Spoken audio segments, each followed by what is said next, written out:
All these science spheres are made of asbestos, by the way. Keeps out the rats. Let us know if you feel a shortness of breath, a persistent dry cough, or your heart stopping. Because that's not part of the test. That's asbestos. Good news is the lab boys say the symptoms of asbestos poisoning show a median latency of 44.6 years. So if you're 30 or older, you're laughing. Worst case scenario, you miss out on a few rounds of canasta. Plus, you forwarded the cause of science by 3 centuries. I punch those numbers into my calculator, it makes a happy face.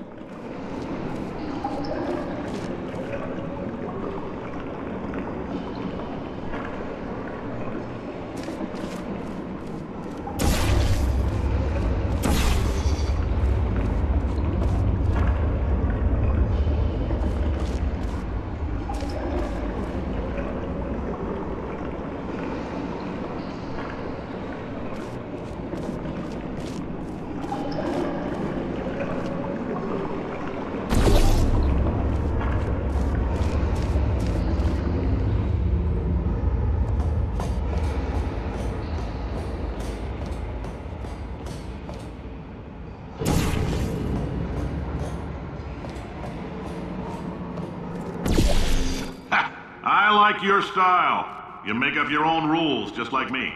Bean Counter said I couldn't fire a man just for being in a wheelchair. Did it anyway. Ramps are expensive.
coffee we gave you earlier had fluorescent calcium in it so we can track the neuronal activity in your brain.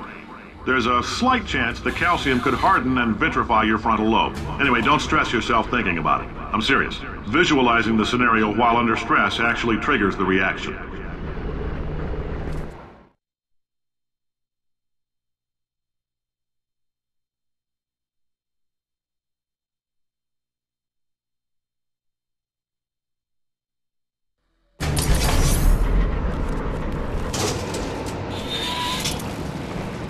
Now, if you're part of control group Kepler-7, we implanted a tiny microchip about the size of a postcard into your skull. Most likely you've forgotten it's even there. But if it starts vibrating and beeping during this next test, let us know.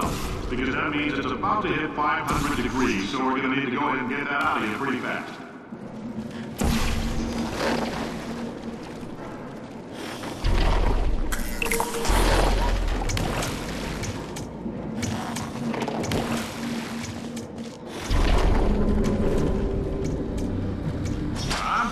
Keep your pants on. All right, this next test may involve trace amounts of time travel. So, word of advice, if you meet yourself on the testing track, don't make eye contact. Lab boys tell me that'll wipe out time. Entirely. Forward and backward. So, do both of yourselves a favor and just let that handsome devil go about his business.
It means you're taking a long time on the catwalks between tests.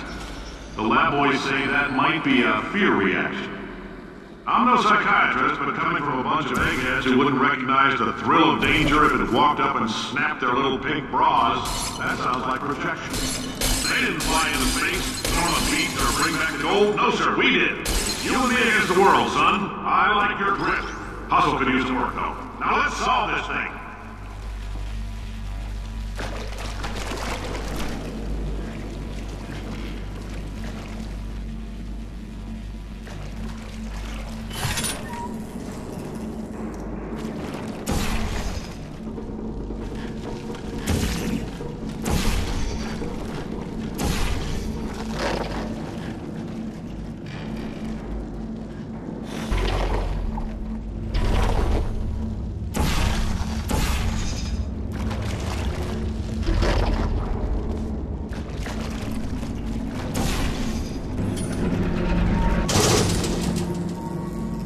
Science isn't about why, it's about why not.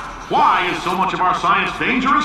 Why not marry safe science if you love it so much? In fact, why not invent a special safety door that won't hit you on the butt on the way out because you are fired? Now you test subject, you're doing fine.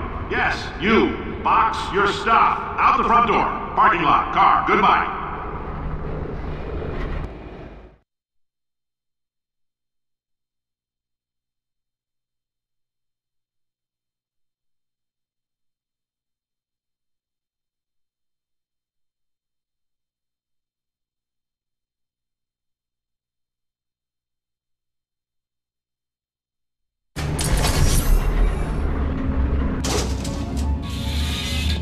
Congratulations! The simple fact that you're standing here listening to me means you've made a glorious contribution to science.